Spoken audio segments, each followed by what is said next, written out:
Ok, bueno, entonces, perdón, ya vimos redes e innovación, algo muy breve, no tienen que memorizar, es simplemente para que tengan una estructura en su cabeza. Y ahora vamos a hablar de otro elemento importante de la innovación, que es la investigación y desarrollo. I más D. Esto lo deben haber visto en otros sitios. I más D. Investigación más desarrollo. Ahora, en algunos sitios se les pone I más D más I. Investigación más desarrollo más innovación. Esta es una redundancia, es guachafería, como se dice en Perú. Es para sonar o parecer un poquito más tecnológicos, más innovadores, pero en realidad no suma nada, porque la I más D ya es un componente propio de la innovación. Es como decir subir arriba o bajar abajo. Es redundante. Pero de todas maneras, ahí tienen el concepto de investigación y desarrollo.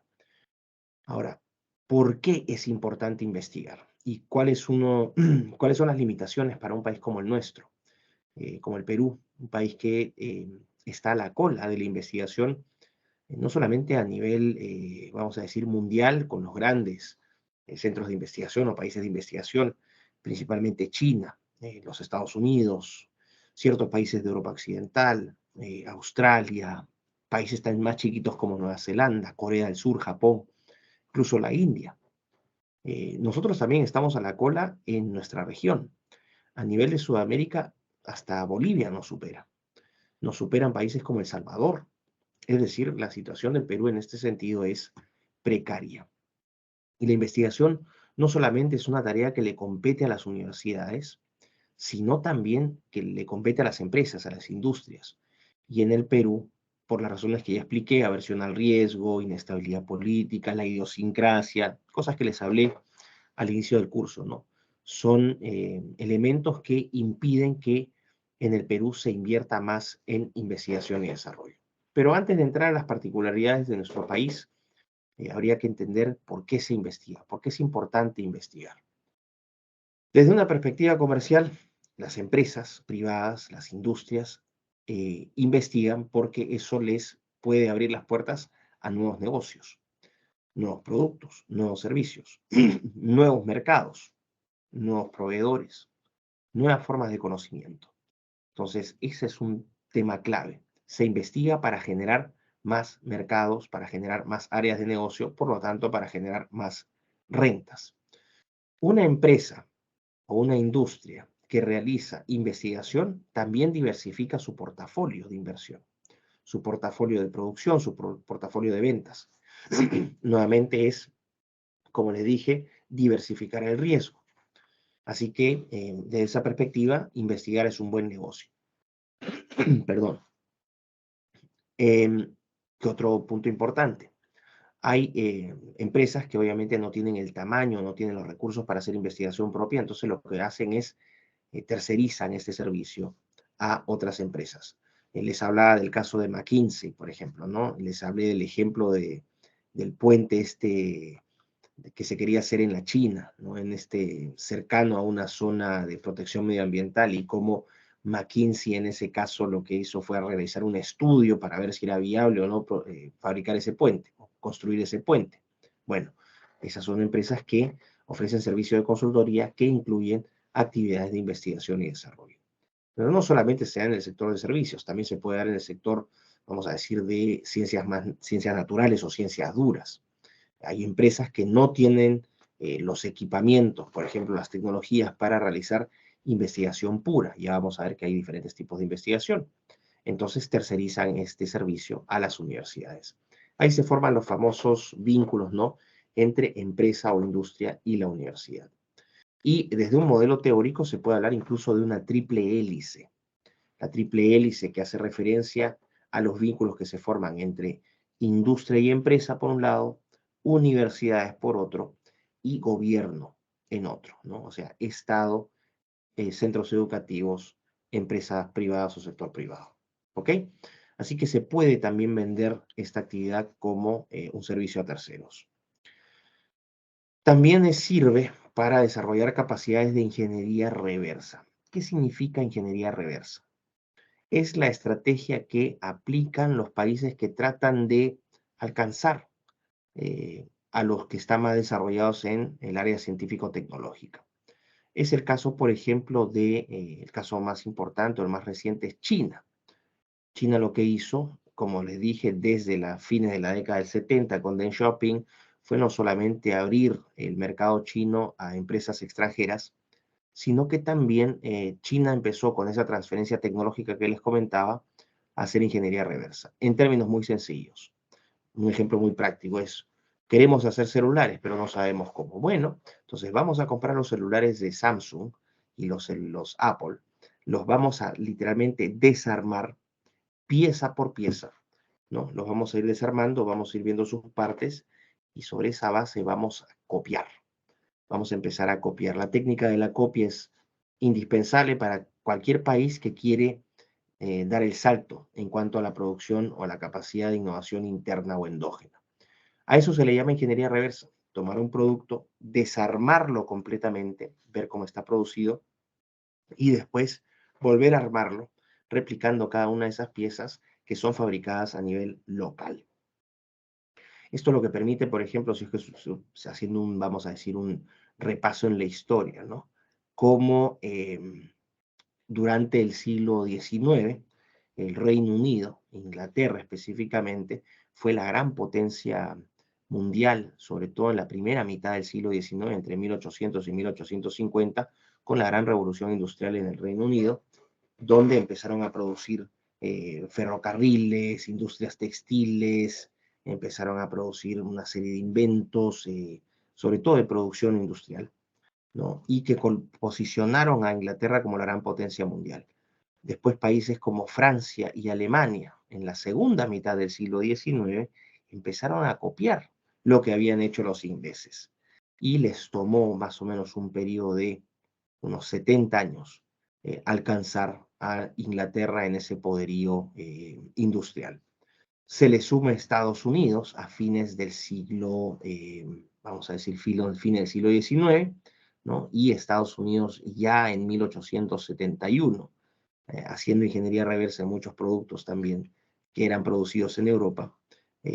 Estados Unidos se convierte en la economía más grande del mundo.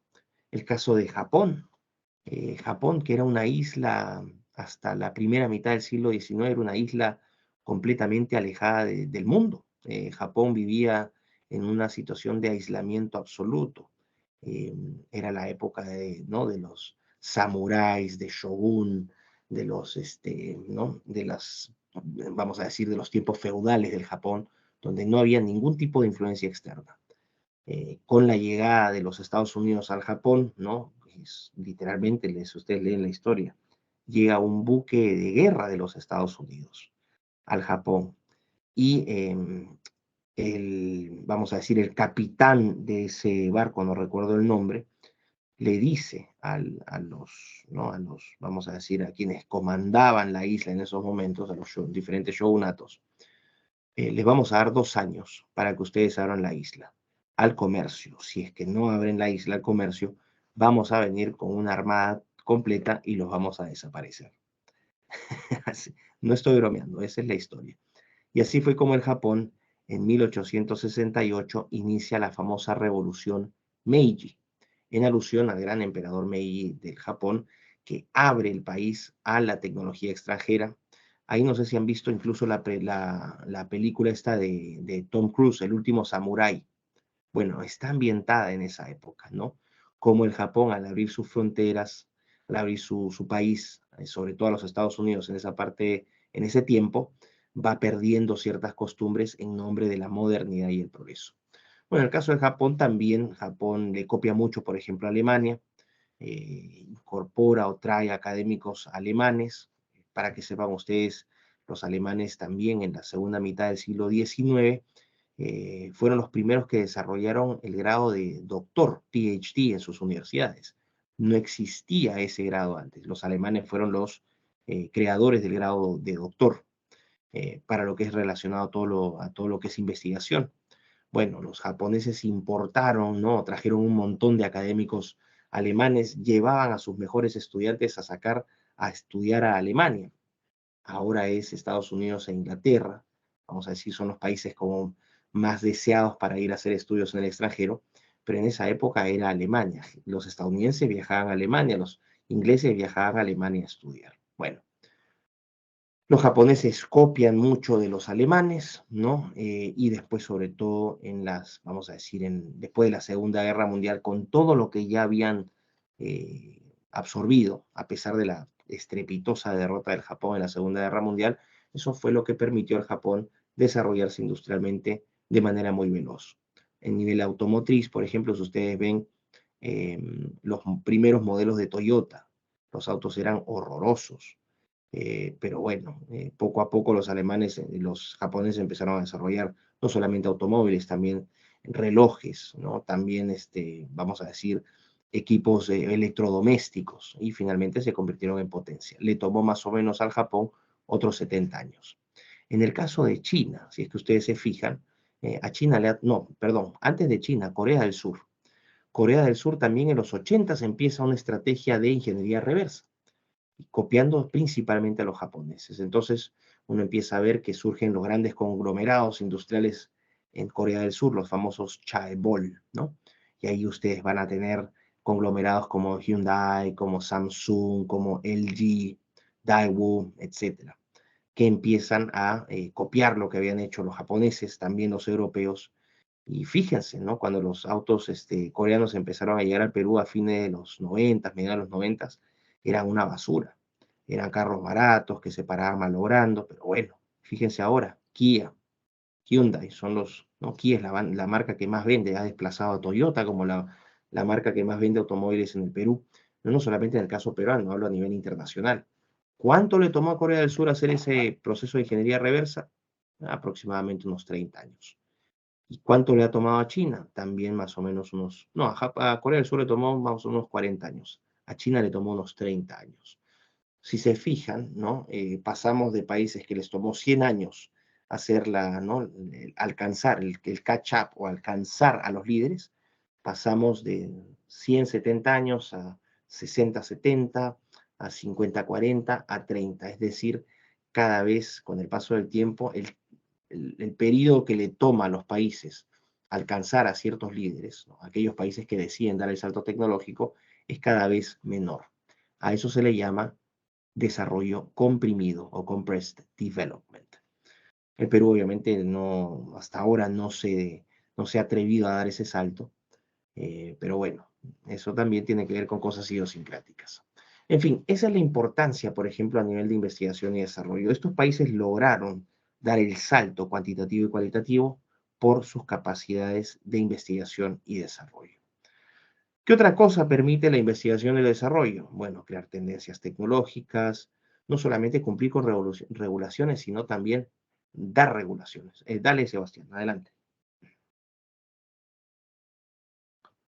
Sí, profesor, una consulta. Bien. Con respecto al I+D, siempre lo he tenido presente debido a que en lo que es el examen, yo Ajá. identifiqué como una de las, ¿cómo se puede decir? Una de las variables o uno de los percances que tenemos aquí en el Perú, ¿no? Como factor Ujú, político, ¿no? ujú, Y yo lo mencioné debido a que hay una falta, bueno, una tal vez incorrecta gestión para poder hacer crecer este ámbito aquí en el Perú.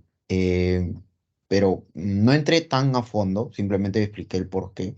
Pero a mí me ujú. gustaría identificar, o sea, por qué en el Perú no hay ese apoyo que se necesita habiendo tantos recursos, ¿no? Como lo es el Perú, un país tan rico. Ujú. Claro, es una buena pregunta. Hay que hacer una distinción entre la riqueza natural o el acervo de recursos naturales que tiene el Perú. Efectivamente, somos un país increíblemente rico, somos una potencia minera a nivel internacional. Somos segundos o primeros productores de plata, siempre estamos peleándonos el pleito con México. Somos entre los 5 mayores productores de oro. En cobre también estamos entre los 5 primeros, zinc, molibdeno, etcétera. Tenemos una riqueza mineral muy fuerte. Tenemos una riqueza natural, ¿no? En el sector agroexportador también producimos una serie de productos muy importantes, primeros productores mundiales de espárrago, entre los 4 primeros productores de palta, limones, etcétera. Bueno, tenemos una riqueza grande, pesca, ni hablar, ¿no? Tenemos un mar tan rico que ha sido a pesar de que ha sido destruido durante décadas, el mar peruano sigue ofreciendo riqueza, ¿no? Ahora, ¿cómo se explota esa riqueza? Bueno, van ustedes a Chimbote y van a sentir el olor de la harina de pescado, lo cual es terrible, porque significa que es una explotación de bajo valor agregado, precisamente porque no hay investigación y desarrollo.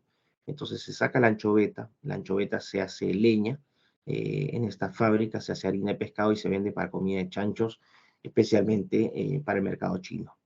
Eh, una de las razones es porque no hay una cultura de investigación, es decir, el peruano es inmediatista, el peruano quiere algo concreto, la investigación le parece algo muy abstracto, de poca utilidad. ¿Para qué me va a servir a mí investigar si yo no veo los resultados de esa investigación inmediatamente? No me ofrece algo concreto, no lo puedo comer, no lo puedo usar, no lo puedo tocar. Esa es una de esas, ¿no? La ignorancia que se tiene con respecto a lo que se logra con la investigación y el desarrollo. Es algo que puede parecer ridículo, pero que es un drama muy grande del país, es que somos un país con gente que lee muy poco, que no está interesada en aprender, que no está interesada en conocer. Y eso es triste porque muy poca gente en el Perú entiende el valor de esto. Si tú tienes un pueblo que no es leído, si tú tienes un pueblo que es inculto, ¿qué vas a investigar? Y ni siquiera lo voy a plantear desde el término de qué es lo que vas a investigar. Para hacer preguntas interesantes, ¿no? Porque finalmente de eso parte una investigación. Hay algo que quiero hacer. Bueno, voy a hacer una pregunta. ¿Qué es lo que quiero resolver? Y tengo que plantear preguntas. Esas preguntas van a ser mucho más complejas y mejor formuladas si es que quien las formula tiene la capacidad para formularlas. Para eso se requiere tener un conocimiento, una cultura, una especialización, ¿no? Una sensibilidad especial para ciertos temas. En el Perú no tienes eso. Y eso es triste. Entonces, ahí vas a encontrar que no necesariamente hay gente que haga preguntas. La gente vive el día a día. No se pregunta o no se cuestiona cosas. No somos inquisidores por naturaleza. Y finalmente es que si es que hay gente que se hace preguntas, esas preguntas son de mala calidad. Una investigación va a ser tan buena eh, si es que las preguntas de investigación son buenas. Una buena investigación no parte de una buena respuesta, parte de una buena pregunta. Así que ahí tienes un problema idiosincrático. Segundo, eh, hay un apoyo del Estado, pero es un apoyo parcial. Ha mejorado mucho, solamente para que se den una idea, para que pongamos en contexto la realidad del Perú. Pónganse a pensar que el patrimonio total de la Universidad de Harvard en los Estados Unidos, que es una universidad, claro, la más conocida, más grande del mundo, vamos a decir en esos términos, el patrimonio de la Universidad de Harvard es de aproximadamente 47.000 millones de dólares. Esto viene a ser más o menos una sexta o séptima parte del PBI del Perú. Pónganse a pensar en esto. Una sola universidad tiene, vamos a decir, la séptima parte de lo que produce todo el Perú en un año. Del Producto Bruto Interno peruano es aproximadamente una séptima parte una sola universidad. Pónganse a pensar a una realidad un poquito más cercana a la nuestra. Vamos a decir México. Ok, México no tiene Harvard, pero México tiene a la UNAM, la Universidad Nacional Autónoma de México, que es la universidad más grande del mundo. Son casi que 1/3 de millón de estudiantes. Yo he tenido la oportunidad de estar en la UNAM en México y es tan grande la universidad que es una ciudad dentro de la Ciudad de México. Es una cosa increíble. Tiene sus propios paraderos de bus, es una ciudad con distintos, casi barrios, una cosa gigantesca. Bueno, la UNAM recibe aproximadamente del gobierno mexicano, o su presupuesto es aproximadamente unos 1.800 millones de dólares. ¿Ok? Esta es una sola universidad en México, la más importante. Muy, muy lejos de los 47.000 millones de Harvard, pero bueno, son 1.800 millones. El presupuesto del gobierno peruano para todas las universidades públicas, que son aproximadamente, creo que son 70 u 80, para todas las universidades públicas del Perú, el presupuesto es más o menos de 800 millones de dólares. Estás hablando de 800 millones de dólares que se tienen que distribuir entre San Marcos, entre la Agraria, entre la UNI, entre la Universidad Pedro Ruiz Gallo, la Universidad de la Amazonía, etcétera, etcétera, la Universidad del Centro, etcétera, etcétera, etcétera. Ese es otro elemento importante. No hay presupuesto. Otro elemento importante de por qué en el Perú no se investiga, debido a que hay tan pocos incentivos para investigar, aquellas personas que deciden ir al extranjero a hacer un doctorado, peruanos, muy capacitados, muy competentes, se van al extranjero a hacer su doctorado, eh, en el 95% de los casos van a aceptar ofertas en el extranjero para realizar sus investigaciones. ¿Por qué? Porque en el Perú no van a encontrar estímulo. Primero, porque no van a financiar sus proyectos de investigación, porque no hay una cultura de investigación, porque al investigador en el Perú se le maltrata. Si a los profesores se les maltrata, imagínense a los investigadores. Peor. Y porque también, sumado a este problema, está el tema de las áreas. Ponte a pensar un sujeto que se va y se doctora en nanotecnología. ¿Dónde va a investigar en el Perú sobre nanotecnología? No hay sitios. Entonces, todos esos temas, y hay muchos más, ojo, estoy mencionando solamente la punta del iceberg. Estos elementos, entre otros, son los que inhiben completamente la investigación en el país. El Perú no investiga porque no genera ningún estímulo, porque no hay redes, así de sencillo. No hay redes de investigación en el Perú. Y las empresas tampoco investigan porque son empresas orientadas a la venta. El caso de las universidades, por ejemplo. Ahorita voy contigo, Javier. Piensen en las universidades peruanas. Las universidades peruanas se dedican a enseñar, no se dedican a investigar. Y la gente lo que quiere es universidades ¿no? Donde los padres quieren que sus hijos les enseñen a ser profesionales. Quieren que saquen una profesión, pero no piensan jamás en la investigación. Entonces las universidades se van a dedicar a ofrecer el servicio de educación, más no de investigación. Ese es otro problema. Javier, adelante. Profesor, sí, justamente también acotando y agregando lo que mencionaba sobre los puntos de interés. Bueno, en el examen, como parte de las limitaciones, también había puesto una de las variables, la falta del gobierno, ¿no? En lo que es inversión a I+D. Pero también lo resultaba con el punto de que hoy en día, y creo que se ha visto, es la falta de interés por parte de los beneficios propios de los representantes en qué me afecta, qué beneficios me dan económicamente hablando la inversión de investigación a corto plazo. Porque si bien sabemos, la inversión a investigación no es que te dé resultados ipso facto, ¿no? Rápidos, sino es algo letal.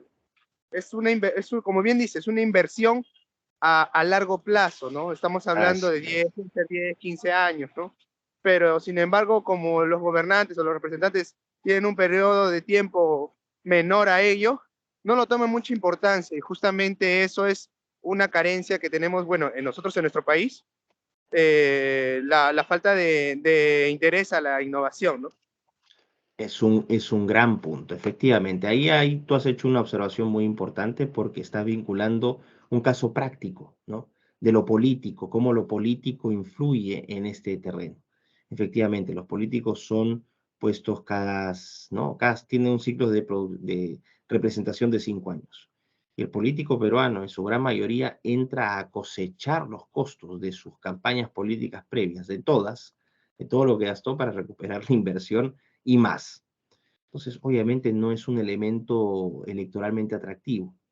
Por lo tanto, efectivamente, cuando tú piensas en I+D, los resultados siempre son de mediano a largo plazo. La investigación no te genera rédito inmediatamente. Entonces, es un elemento que políticamente es poco atractivo. Y aquellas iniciativas que no tengan apoyo político no van a tener éxito, sea en el Perú, en Brasil, en Estados Unidos o en la China. Si no tienes apoyo político, no hay I+D. Eso es un gran punto, Javier. Muy bien, gracias por mencionarlo. Bueno, así que por eso es que el Perú no tiene una cultura de investigación.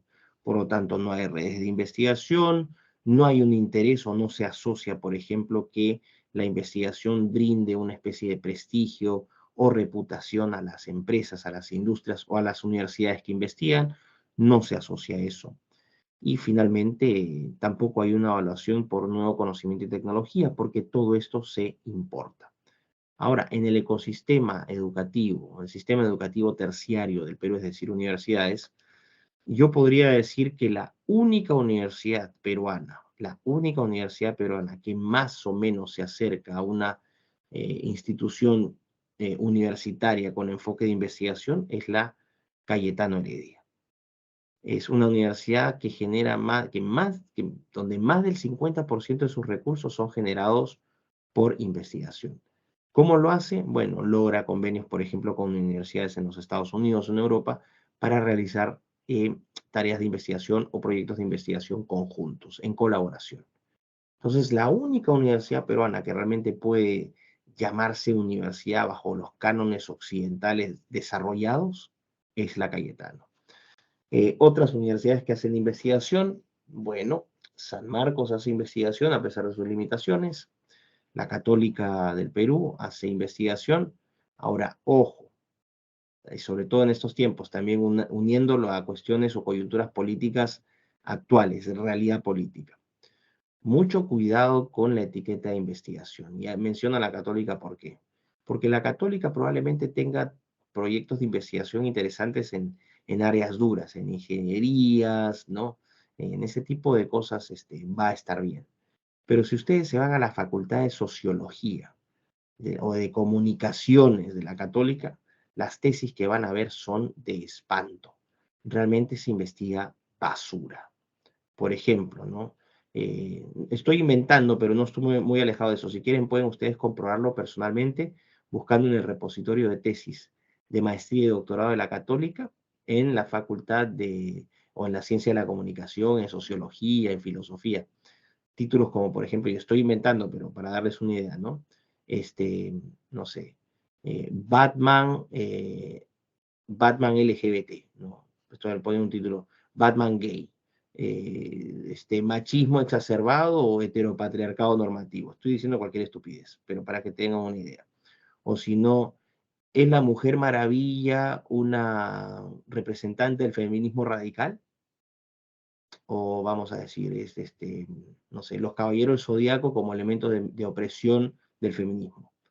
Ese tipo de estupideces es lo que se investiga también en estas universidades, por lo menos en universidades como la Católica, ustedes van a encontrar estas tesis.